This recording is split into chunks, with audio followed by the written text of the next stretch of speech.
Então, pessoal, vamos falar um pouco sobre a potência da língua.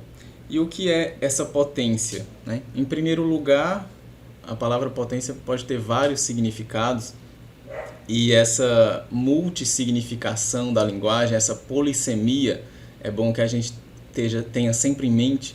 A polissemia não é uma exceção. A polissemia, a pluralidade de significados, é uma regra da linguagem e a potência dela vem muitas vezes daí, né? De onde que a linguagem, que a palavra busca os seus significados. Não é apenas no dicionário, é sobretudo nos intertextos, né? E aí, para que a gente perceba esses intertextos, a gente precisa ter o nosso conhecimento de mundo, o nosso conhecimento enciclopédico sempre ativo, sempre em crescimento.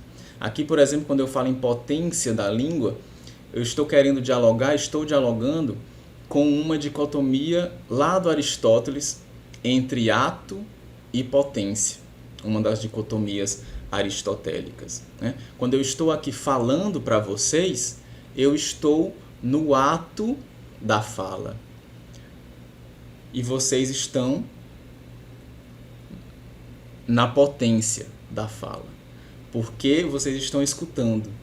Mas a qualquer momento vocês podem interromper para falar também. Então todos nós temos essa potência em nós, essa potência da língua, essa capacidade de trazer essa comunicação, essa voz à tona. Então, durante todo o tempo, nós abrigamos essa potência e nós trazemos essa potência ao ato, em ato, quando precisamos dela.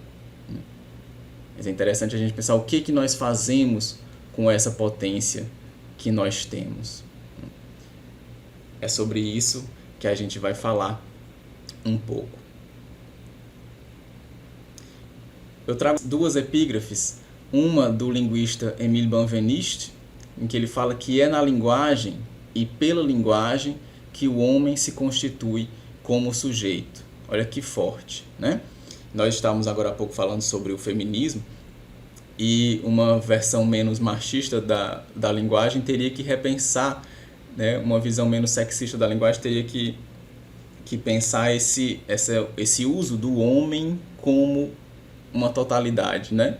A gente poderia dizer que é na linguagem e pela linguagem que a pessoa se constitui como sujeito, ou que o homem e a mulher se constituem como sujeito. E aqui é importante a gente pensar essas preposições, né? Na linguagem, pela linguagem. Então, é dentro da linguagem. Quando eu estou em casa, eu estou dentro de casa. E quando eu estou pela casa, eu estou em movimento por essa casa, em passagem. Então ele está dizendo que ao mesmo tempo em que a gente está dentro da linguagem, a gente está sempre em passagem, em movimento por essa linguagem. E é nesse movimento, é nessa presença, é nesse habitat que a gente se constitui como sujeito. A também linguista Eni Orlandi, brasileira, vai nos dizer que a escola tem como função criar condições para que se produza o autor. Olha que frase forte e bonita, né? Escola com E maiúsculo, porque aqui ela está se referindo a toda instituição educacional, universidade, etc. A nossa casa pode ser uma escola com E maiúsculo também. O autor é o princípio de agrupamento do discurso, unidade e origem de suas significações, o que o coloca como responsável pelo texto que produz. Então, quando a gente fala aqui autor, ela prefere a palavra autor à palavra sujeito, mas ela está usando quase como um sinônimo, né? Aí é uma longa discussão da linguística, da análise do discurso e da própria filosofia, em que essa palavra sujeito tem um peso muito problemático hoje. Mas quando ela fala o autor, não é necessariamente que todos nós tenhamos que ser autores literários. Ela está falando o autor da nossa própria vida, né? Em que a gente seja responsável pelo texto que produz, pela potência da língua que emitimos, que nós somos textos em movimento. Nós somos gestos, nós somos palavras, nós somos textos em movimento. E desde o começo, lá na nossa primeira aula, que a gente falou sobre a corresponsabilidade que nós temos de estar aqui, seja numa sala de aula virtual ou numa sala de aula presencial. Nós somos corresponsáveis pela nossa turma, pelo nosso ambiente, e nós somos, enquanto autores, um princípio de agrupamento do discurso. Tudo que nós lemos, tudo que nós estudamos, tudo que nós ouvimos se organiza, deve se organizar no texto que produzimos. E que sejamos sempre responsáveis por esse texto. Nós não precisamos depender de ninguém para escrever o nosso próprio texto. Essa frase, essa citação da Orlandi vem de um texto fascinante dela que se chama Paráfrase e Polissemia. A fluidez nos limites do simbólico. E nós falamos sobre paráfrase esse ano, né? Só que ela vai mais fundo ainda na questão da paráfrase e da polissemia, dizendo que todo discurso se organiza como paráfrase e polissemia. Deve se organizar. Porque se a gente fica só na paráfrase, a gente está só repetindo o discurso do outro, né? A paráfrase, né, Mariana? Como você sabe muito bem, é o reescrever com as nossas próprias palavras.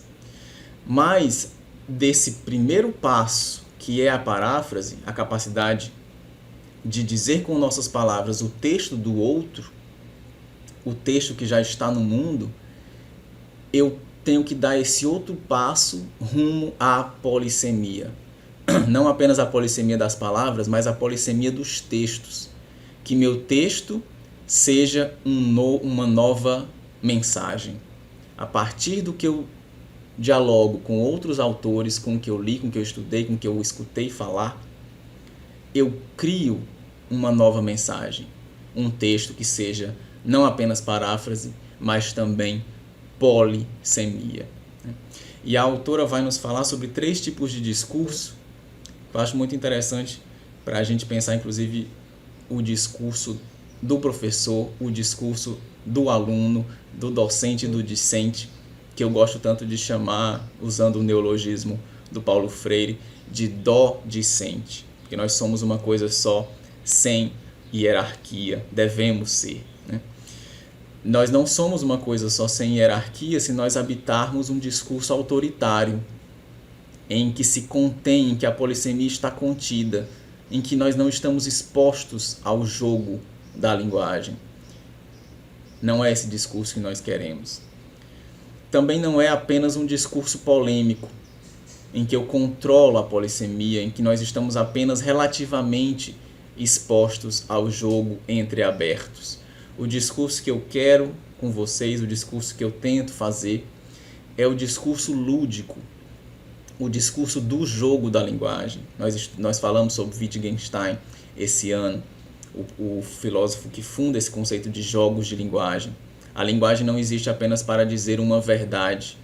Existem muitos contextos, muitas verdades diferentes. No contexto religioso eu tenho uma, no contexto científico eu tenho outra.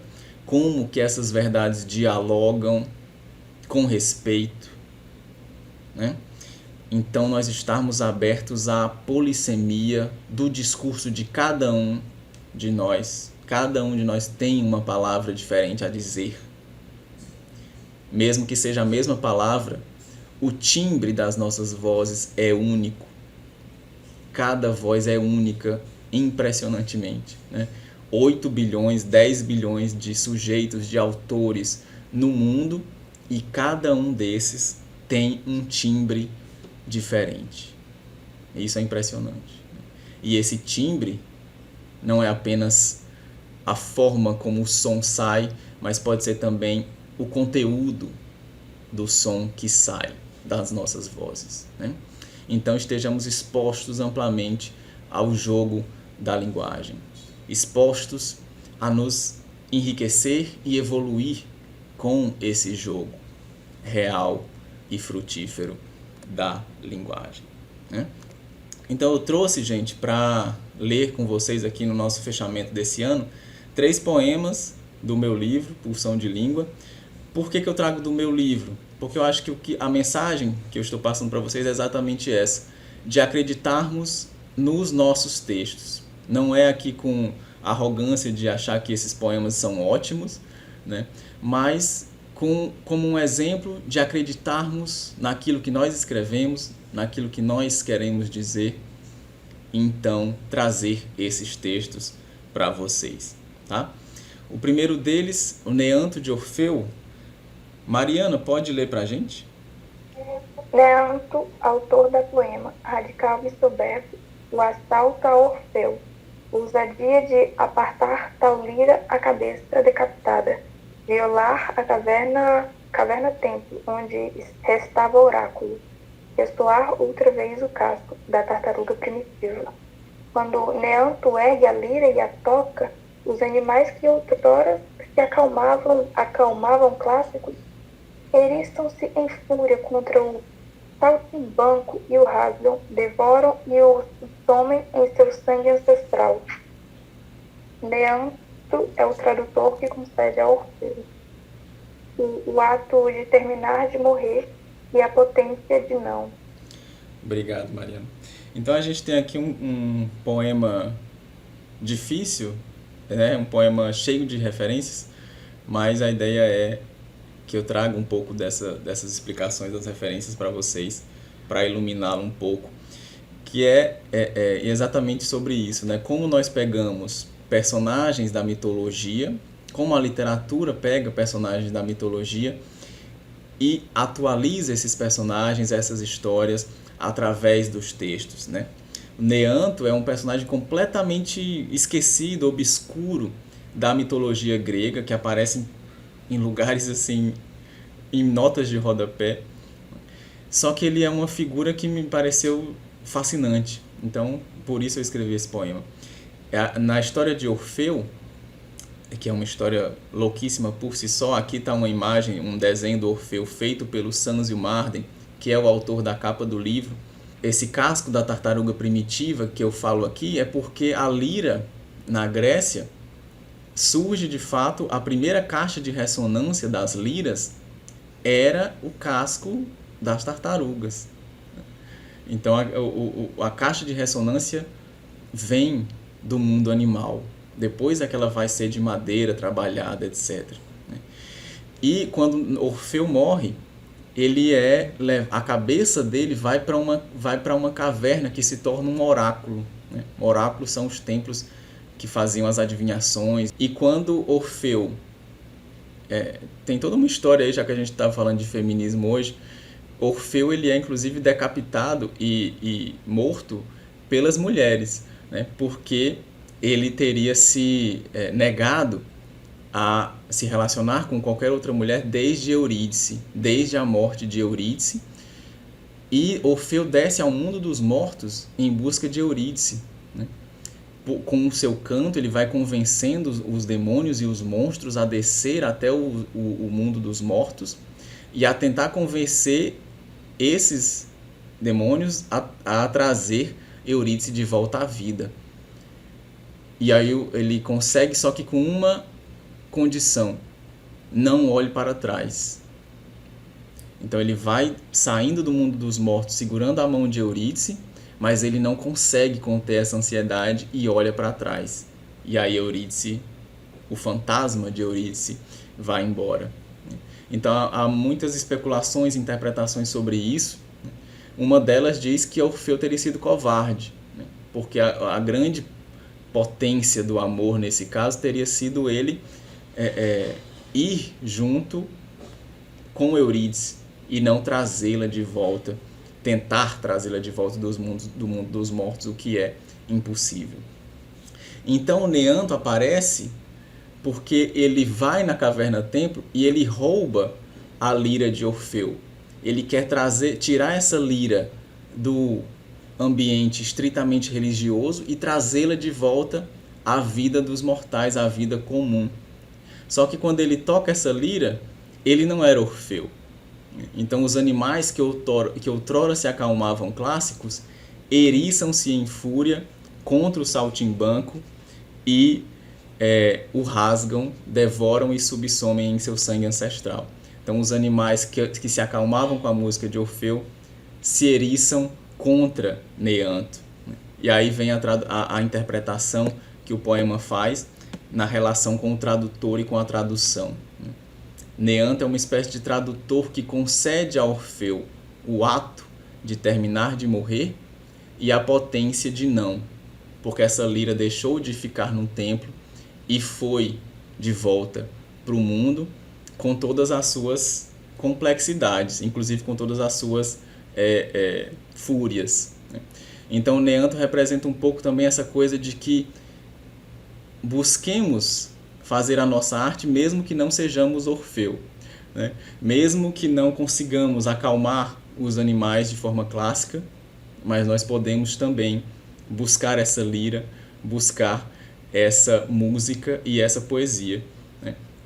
E o próximo poema tem a ver com isso, que eu quero trazer para vocês, exatamente uma tentativa de musicar esse outro poema do livro, né? E aí eu peço que vocês tentem escutar aí essa ressonância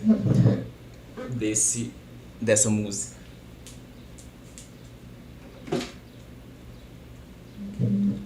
Rapidamente.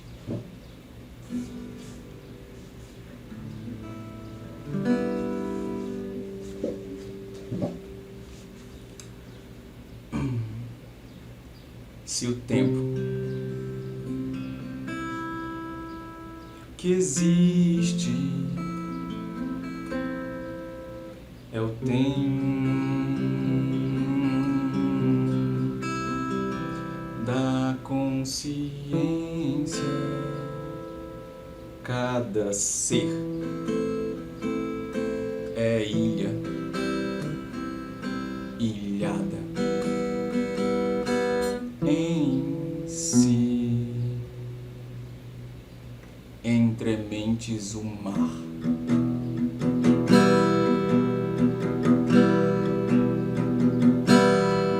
Esta língua, onda, ato, que nos inunda, transborda, afoga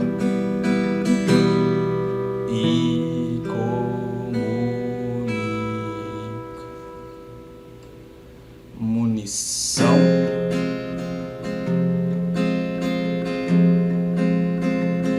ou comunhão.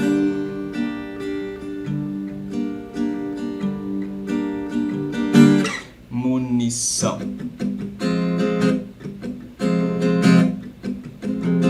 ou comunhão.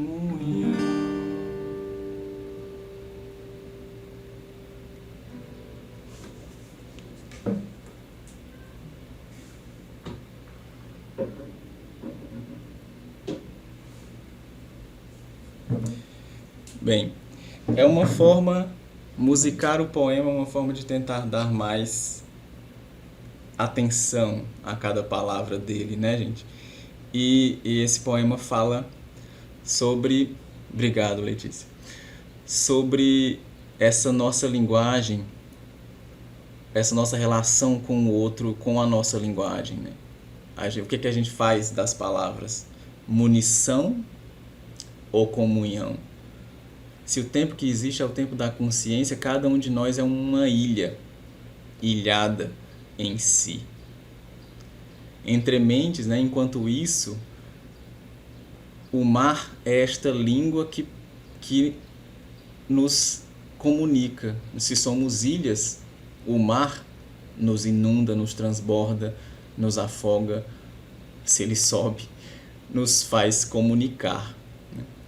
Então, essa reflexão nos leva à comunicação não violenta de que falamos esse ano, né? Nos faz lembrar de uma imagem lá da nossa aula sobre funções da linguagem, né? Em que há um exemplo da função conativa, né? Em que a palavra está passando como uma bala na cabeça do personagem, da imagem. Aqui é um exemplo da linguagem sendo usada como munição.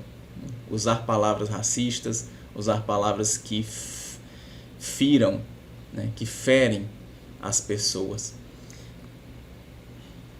Já na comunicação não violenta, nós temos um exemplo de uso da linguagem como comunhão, né? Escutar os nossos próprios sentimentos e necessidades, escutar os sentimentos e as necessidades do outro, evitar responder o grito com o grito, né? Desarmar essa comunicação violenta se ela chega perto de nós, pensando que a comunicação não é uma batalha em que vence aquele que grita mais alto, né? Se essa mensagem, se algo disso ficou com vocês ao longo desse ano e ficar, né, para sempre, é essa nossa felicidade, né? Inclusive eu queria aqui falar da minha felicidade esses dias, todas as mensagens de vocês aí, sejam de ficar triste porque eu não vou ser o professor. Eu sei que de vocês tem um pouco de brincadeira, né? O Cauã, enfim. Mas a mãe do Gabriel estava falando comigo, né? Ao mesmo tempo ficou triste porque eu não vou ser o professor dele no próximo ano, mas está feliz porque eu serei professor do outro filho dela, do irmão do Gabriel. Essas manifestações que fazem a gente ficar completamente realizado, né, nessa profissão e querer ser sempre cada vez melhor e buscar esse diálogo afetivo, real e realmente de aprendizagem com vocês, né? Para fechar, e tem tudo a ver com isso, com essa questão da sala de aula, um soneto que eu escrevi depois que eu entrei no Instituto Federal. Eu sou novato, né, Marcelo? Foi no começo de 2020 que eu escrevi esse soneto por uma turma que vai para o 3º ano agora. Silêncio e voz. Eles dizem que o povo brasileiro não curte nem mergulha na leitura, não gosta do livro e sua aventura não é a poesia hospitaleira. Mas eu vejo que isso não é verdade quando alcanço o silêncio desta aula, quando todo barulho então se exala e páginas voam à liberdade. Sim, eu vejo que isso não é verdade, pois nos olhos sagazes da menina se acende a narrativa e sua sina.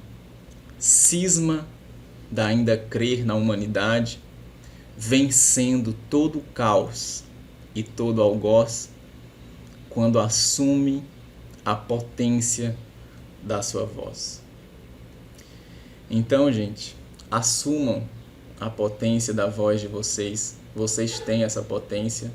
Eu acho que o que nós fizemos, muitas das coisas que nós conseguimos construir esse ano, mesmo sendo todo ele à distância, provam e comprovam isso, né? E uma mensagem final para a gente fechar, já estouramos o nosso tempo, como muitas vezes fizemos, que a leitura deve servir para a nossa sabedoria, assim como a escrita para a organização do nosso pensamento, a descoberta de nós por nós mesmos.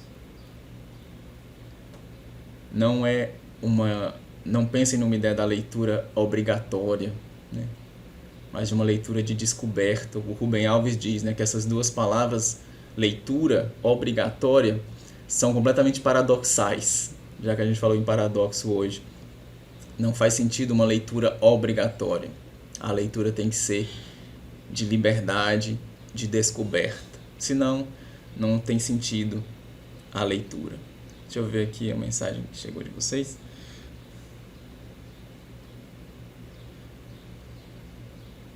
Obrigado, Marcelo. Vocês é que fazem toda essa potência, tá? Do encontro da gente aqui. A fala, por sua vez, deve ser calmaria e expansão, nunca dor e prisão. Sentir o coração acelerado antes de falar é a sensação sublime de estarmos vivos, prontos a soltar o nosso verbo, o nosso sopro resistente no mundo. Então, gente, respiremos fundo para sermos escutados profundamente. É essa mensagem que eu tinha para trazer para vocês, para a gente fechar esse ano que foi tão especial e que vocês continuem sendo essas pessoas tão especiais que vocês são. Deixa eu ver aqui, tem uma mensagem da Mariana também. Até eu que não era muito fã de estudar português, gostei. Legal, Mariana, obrigado. Obrigado, gente. Gratidão.